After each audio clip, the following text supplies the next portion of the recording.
Hello dear friends, bio वाले गुरुजी channel पर आपका वेलकम है। फ्रेंड्स, आज की क्लास में बायोलॉजिकल क्लासिफिकेशन का सेकंड पार्ट लेकर आया हूं।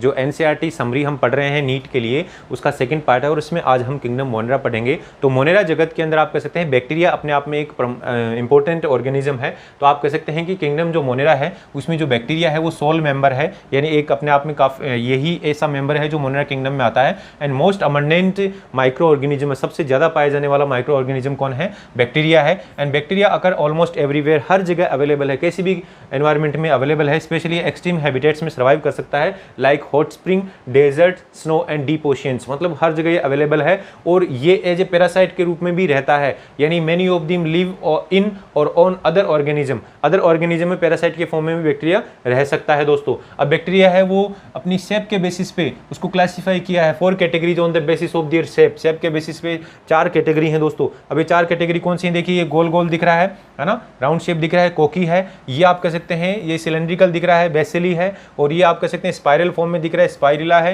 एंड ये कोमा शेप दिख रहा है, विब्रियो है। तो ये 4 टाइप के हैं दोस्तों। तो यहाँ देखिए, स्फेरिकल जो शेप है उसको कोकस बोलते हैं, एंड रोड शेप है उसको बेसिलस बोलते हैं, कोमा शेप को विब्रियम बोलते हैं, और स्पाइरल शेप को स्पाइरलम बोलते हैं। तो इस तरीके से एनसीईआरटी में 4 टाइप के बैक्टीरिया यानी 4 टाइप के बैक्टीरिया दे रखे हैं शेप के बेसिस पे। दोस्तों, आपको ध्यान में रखना है। फिर देखिए मेटाबॉलिज्म इन बैक्टीरिया, तो यहाँ से एनसीईआरटी का एक बड़ा ही इंपॉर्टेंट स्टेटमेंट है, और वो स्टेटमेंट है कि the bacterial structure is very simple. Bacteria की स्ट्रक्चर बहुत ही सिंपल होती है। Very very important line, structure very simple but they are very complex in behaviour, लेकिन उसका बिहेवियर बहुत ही कॉम्प्लेक्स है। एनसीईआरटी का बड़ा ही इंपॉर्टेंट लाइन है, यूज हो सकता है दोस्तों, तो आपको ध्यान रखना है, बिहेवियर ज्यादा कॉम्प्लिकेटेड है। ऐसे ही दोस्तों, उनकी मेटाबॉलिक एक्टिविटीज के बारे में बात करें तो आप कह सकते हैं bacteria show the most extensive metabolic diversity, यानी आप कह सकते हैं इसमें मेटाबॉलिक डाइवर्सिटी है, मेटाबॉलिज्म अलग अलग टाइप का है, यानी कुछ आप कह सकते हैं कुछ ऑटोट्रोफिक है, कुछ आप कह सकते हैं हेटरोट्रोफिक्स हैं। ऑटोट्रोफिक में भी कुछ फोटोसिंथेटिक है, कुछ कीमोसिंथेटिक है। तो आप कह सकते हैं मेटाबॉलिक डाइवर्सिटी बैक्टीरिया के अंदर होती है। काफी इंपॉर्टेंट लाइन है एनसीईआरटी का दोस्तों। Some of them bacteria are autotrophic, कुछ ऑटोट्रोफिक हैं। देखिए, मेटाबॉलिक अलग है ना, अपना फूड्स खुद सिंथेसाइज करते हैं। कैसे सिंथेसाइज करते हैं कि दे में भी फोटोसिंथेटिक और में भी कीमोसिंथेटिक, यानी कीमोसिंथेटिक एंड फोटोसिंथेटिक टाइप के हैं। और ऐसे ही आप कह सकते हैं vast majority of bacteria are heterotrophs, यानी मैक्सिमम जो बैक्टीरिया है वो हेटरोट्रोप्स हैं, यानी अपना जो न्यूट्रिशन है वो अदर सोर्सेस से ड्राइव करते हैं, खुद सिंथेसाइज नहीं करते हैं दोस्तों। फिर देखिए, बैक्टीरिया में जो सबसे इंपॉर्टेंट है वो है आर्की बैक्टीरिया। तो आर्की बैक्टीरिया आप कह सकते हैं कि मोस्ट हार्श हैबिटेट्स में ये सर्वाइव कर सकता है, ये इंपॉर्टेंट कैरेक्टर है इसका, है ना। और कौन कौन से हैबिटेट्स हैं देखिए, एक्सट्रीम साल्टी एरिया में रहने वाले आर्की बैक्टीरिया को हेलोफाइल्स बोलते हैं, हॉट स्प्रिंग में रहने वाले को थर्मो एसिडोफाइल्स बोलते हैं, मार्स एरिया में रहने वाले को मीथेनोजेंस बोलते हैं, बिकॉज ये मीथेन गैस प्रोड्यूस करते हैं। तो दोस्तों, इस टाइप से 3 टाइप के बैक्टीरिया हैं, 3 टाइप के ये हैबिटेट्स में सर्वाइव कर रहा है। तो ये एक्सट्रीम हैबिटेट्स में सर्वाइव कर सकता है, इंपॉर्टेंट कैरेक्टरिस्टिक है। अब एक इंपॉर्टेंट लाइन है एनसीईआरटी का, archaebacteria differ from other bacteria, other bacteria से डिफर है, having a different cell wall. मतलब नॉर्मल बैक्टीरिया और आर्की बैक्टीरिया में क्या डिफरेंस है? मेन डिफरेंस क्या है? सेल वॉल डिफरेंट होता है, and this feature is responsible for the survival in extreme condition. तो अब आप कह सकते हैं ये एक्सट्रीम कंडीशन में क्यों रह पाता है आर्की बैक्टीरिया? बिकॉज इसका जो सेल वॉल है नॉर्मल बैक्टीरिया से काफी डिफरेंट होता है। ये इंपॉर्टेंट ध्यान रखना, इंपॉर्टेंस है, मतलब ये डिफरेंट क्यों है, किस बेसिस पे डिफरेंस है, और एक्सट्रीम हैबिटेट्स में क्यों सर्वाइव कर पाता है, ये आपको ध्यान में रखना है दोस्तों। अब ऐसे ही जो मिथेनोजेंस हैं वो आप कह सकते हैं वो जो रूमिनेंट्स होते हैं, रूमिनेंट्स मतलब आप कह सकते हैं काऊ एंड जो बफेलो हैं, इनके गट के अंदर होता है और ये मीथेन गैस प्रोड्यूस करता है। तो दोस्तों, आर्की बैक्टीरिया अपने आप में इंपॉर्टेंट है। यहाँ एनसीईआरटी का जो लाइन है काफी इंपॉर्टेंट है, एग्जाम में आ सकता है, आपको ध्यान में रखना है। फिर देखिए यू बैक्टीरिया, यानी जो ट्रू बैक्टीरिया आप कह सकते हैं, जो रियल बैक्टीरिया है वो क्या है? तो बोले कई टाइप का है, लेकिन this eubacteria is characterised by a rigid cell wall and a flagellum, यानी अब आप कह सकते हैं उस पे एक सेल वॉल है, काफी रिजिड सेल वॉल है, उसकी बॉडी पे काफी हार्ड स्ट्रक्चर है, और क्या है उसमें एक फ्लैजिलम भी है। अगर वो मोटाइल है, if motile then flagellum is present. तो दोस्तों, एनसीईआरटी का लाइन आपको ध्यान रखना है कि बैक्टीरिया का main characteristic rigid cell wall and flagellum, अगर फ्लैजिलम प्रेजेंट है तो, ठीक है ना दोस्तों, ये आपको ध्यान रखना है। अब यू बैक्टीरिया का एक टाइप है साइनोबैक्टीरिया, जिसको प्रीवियसली ब्लू ग्रीन एल्गी बोलते थे। क्या बोलते हैं? Blue green algae. ये एक बैक्टीरिया है दोस्तों, और इसमें क्या है? दे हैव क्लोरोफिल, इनके अंदर एक क्लोरोफिल पिगमेंट है जो फोटोसिंथेसिस करता है, और ये chlorophyll similar to green plants, ये अपना आप में बड़ी इंपॉर्टेंट लाइन है, ग्रीन प्लांट के सिमिलर ही इसमें क्लोरोफिल होता है, यानी साइनोबैक्टीरिया का जो क्लोरोफिल है वो ग्रीन प्लांट के जैसा ही होता है दोस्तों। यहाँ हम एनसीईआरटी का समरी पढ़ रहे हैं, आपको यहाँ पर बिल्कुल भी नोट्स बनाने की जरूरत नहीं है, ये जो पॉइंट है एनसीईआरटी के हैं और एज इट इज आपको ध्यान में रखना है। यहाँ पर जो इंपॉर्टेंट फैक्ट्स, इंपॉर्टेंट लाइंस हैं, उनको मैं यहाँ पर स्टार मार्क कर रहा हूँ और आपको उन पे ज्यादा फोकस करना है दोस्तों। आपका रिवीजन हो रहा है इसके बहाने से, तो आप कह सकते हैं 10-15 मिनट की क्लास में आप फटाफट से रिवीजन कर सकते हैं, और वो भी एनसीईआरटी के इंपॉर्टेंट फैक्ट्स का। और साथ में देख सकते हैं जो यू बैक्टीरिया है, स्पेशली जो साइनोबैक्टीरिया है, वो फोटोसिंथेटिक ऑटोट्रॉफ है, यानी ये फोटोसिंथेसिस करता है ना, अपना फूड खुद बनाता है। तो साइनोबैक्टीरिया के बारे में अगर बात करें तो ये यूनिसेलुलर होता है, सिंगल सेल का भी हो सकता है और कॉलोनियल भी हो सकता है, कॉलोनी भी बना सकता है, सारी सेल एक जगह कॉलोनी बना सकती है, फिलामेंटस फॉर्म में हो सकता है। ये देखिए फिलामेंटस फॉर्म में है, ऐसे बहुत सारी सेल हैं एक जगह हो गई है।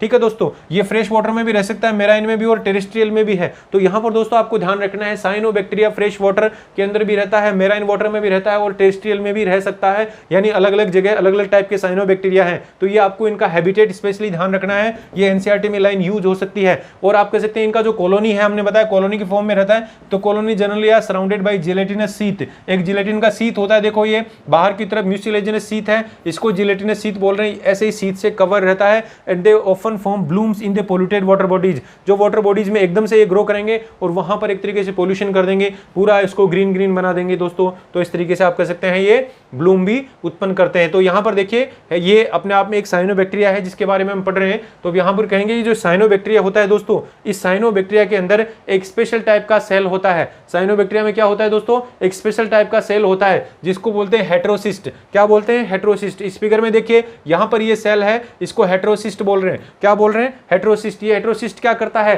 तो बोले it can fix atmospheric nitrogen, atmospheric nitrogen को ये सेल फिक्स करती है। तो साइनोबैक्टीरिया के अंदर ये बाकी सेल हैं वो नाइट्रोजन फिक्सेशन नहीं कर रही है, सिर्फ हेटेरोसिस्ट कर रही है। तो इंपॉर्टेंट क्वेश्चन है, कौन सा cell, which part, which cell fix the atmospheric nitrogen in the cyanobacteria, तो बोलेंगे हेटेरोसिस्ट ये फिक्स करती है। तो यहाँ पर जो इंपॉर्टेंट एग्जांपल एनसीईआरटी में दे रखा है वो नोस्टॉक एंड एनाबिना। तो नोस्टॉक एंड एनाबिना दो ऐसे साइनोबैक्टीरिया हैं जिनके अंदर हेटेरोसिस्ट होती है और ये नाइट्रोजन फिक्सेशन का काम करती है। अब दोस्तों साइनोबैक्टीरिया के अलावा कुछ कीमोसिंथेटिक ऑटोट्रोपिक बैक्टीरिया भी हैं। कीमोसिंथेटिक ऑटोट्रोपिक बैक्टीरिया मतलब ऐसे बैक्टीरिया जो कीमोसिंथेसिस करते हैं, and these bacteria oxidise various inorganic substances such as nitrates, nitrites and ammonia. मतलब ये नाइट्रोजन कंटेनिंग सब्सटेंसेज है और इनका ऑक्सीडेशन करते हैं बैक्टीरिया, और इस ऑक्सीडेशन से जो एनर्जी रिलीज होती है उससे वो एटीपी प्रोडक्शन करते हैं। तो दोस्तों यहाँ कीमोसिंथेटिक ऑटोट्रोपिक बैक्टीरिया का क्या हो गया कि वो ऑक्सीडेशन करता है इन सब्सटेंसेज का, इनऑर्गेनिक सब्सटेंसेज का, और इन सब्सटेंसेज से क्या बनाता है, एनर्जी, और एनर्जी से क्या बनाता है, एटीपी। तो देखिए अल्टीमेटली उसने एटीपी बना लिया है इनऑर्गेनिक सब्सटेंस से।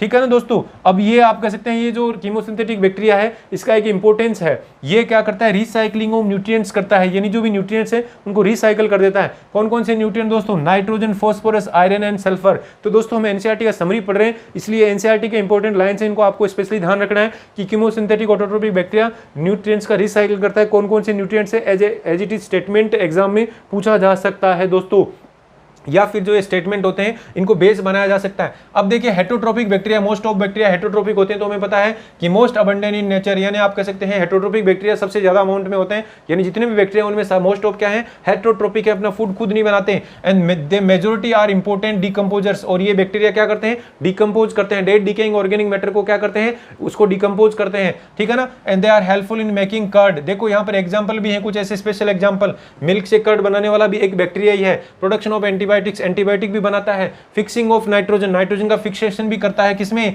Legume roots. आप कह सकते हैं लेग्यूमिनेसी फैमिली के जो प्लांट्स हैं उनका जो रूट होता है उसमें जो नोड्यूल्स होते हैं उसमें राइजोबियम नाम का एक बैक्टीरिया होता है, तो वो बैक्टीरिया क्या करता है, नाइट्रोजन फिक्सेशन करता है। तो हेटेरोट्रोपिक बैक्टीरिया भी क्या कर रहा है, देखो नाइट्रोजन फिक्सेशन कर रहा है। अभी हमने साइनोबैक्टीरिया बोला था, साइनोबैक्टीरिया भी नाइट्रोजन फिक्सेशन करता है, बट यहां पर हेटेरोट्रोपिक बैक्टीरिया है वो भी नाइट्रोजन फिक्सेशन करते हैं। तो दोस्तों nitrogen fixation, antibiotic production and curd formation, ये कुछ एग्जांपल्स है जो एनसीईआरटी में गिवन है। ऐसे ही जो हेटेरोट्रोपिक बैक्टीरिया है हार्मफुल भी है, ये डिजीज भी कॉज करते हैं, लाइक कॉलरा, टाइफाइड, टिटनस, है ना, सिट्रस कैंकर, है ना, ये वेल नोन डिजीज हैं जो बैक्टीरिया के थ्रू कॉज होती हैं। तो दोस्तों ये एनसीईआरटी का कंटेंट है, आपको ध्यान रखना है, एनसीईआरटी में ये चीजें गिवन है। अब बैक्टीरिया के रिप्रोडक्शन की बात करेंगे तो bacteria reproduce mainly by fission. Fission मतलब एक से दो टुकड़े हो जाएंगे, देखिए फिशन दिखा रहे हैं यहाँ पर, इससे एक सेल का दो सेल बन जाएंगे। तो इस तरीके से हम आप कह सकते हैं मेन जो मोड ऑफ रिप्रोडक्शन है वो क्या है, फिशन है, एक तरीके से एसेक्सुअल रिप्रोडक्शन है। ठीक है ना दोस्तों। और यहाँ पर अनफेवरेबल कंडीशन के अंदर भी बैक्टीरिया रिप्रोड्यूस करता है, और किस फॉर्म में करता है, दे प्रोड्यूस स्पोर, यानी अनफेवरेबल कंडीशन में स्पोर बनाता है। तो दोस्तों हम एनसीईआरटी का समरी पढ़ रहे हैं इसलिए आपको ध्यान रखना है,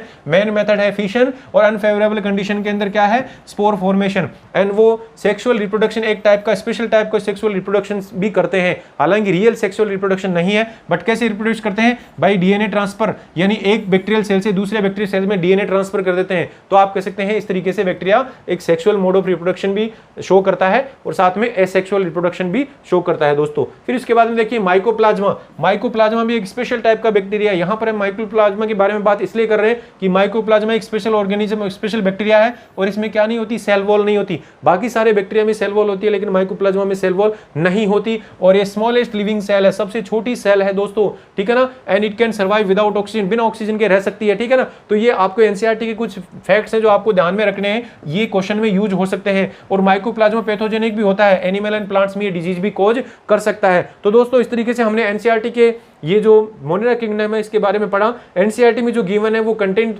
फ्रेंड्स यूज हो सकता है नीट के एग्जाम में। तो मोनेरा किंगडम में जो भी गिवन है, एनसीईआरटी में जो भी गिवन है वो समरी में आपके सामने लेकर आया हूं। आपको नोट्स बनाने की जरूरत नहीं है, आपको सिर्फ इस क्लास को देखना है। 10-15 मिनट की क्लास में आप किसी टॉपिक को फटाफट से रिवाइज कर सकते हैं, वो भी स्पेशली एनसीईआरटी के इंपॉर्टेंट लाइंस को रिवाइज कर सकते हैं। तो दोस्तों ऐसी क्लास आपको रोजाना मिल रही है और नीट का एग्जाम होता है तब तक आपको मैं ये पूरा एनसीईआरटी बायोलॉजी का ये इस तरीके से रिवाइज करने वाला हूं। और जो वीडियो है जो प्लेलिस्ट में गिवन है, स्पेशली इंग्लिश मीडियम के लिए एनसीईआरटी का समरी अलग से है और हिंदी मीडियम के लिए अलग से है। तो जो इंग्लिश मीडियम वाले बच्चे हैं या हिंदी मीडियम वाले बच्चे अपनी प्लेलिस्ट में जाकर आप अब किसी भी टॉपिक को रिवाइज कर सकते हैं, फटाफट से रिवाइज कर सकते हैं। आपको एनसीईआरटी खोलने की भी जरूरत नहीं है। इंपॉर्टेंट लाइंस को हाईलाइट किया हुआ है, इंपॉर्टेंट लाइंस को मैंने स्टार मार्क कर रखा है और इस तरीके से आप अपनी क्लास डेली ले सकते हैं और डेली इस तरीके से रिवाइज कर सकते हैं। तो दोस्तों मिलते हैं नेक्स्ट क्लास में, ऐसी क्लासें मिलती रहेंगी। Thank you.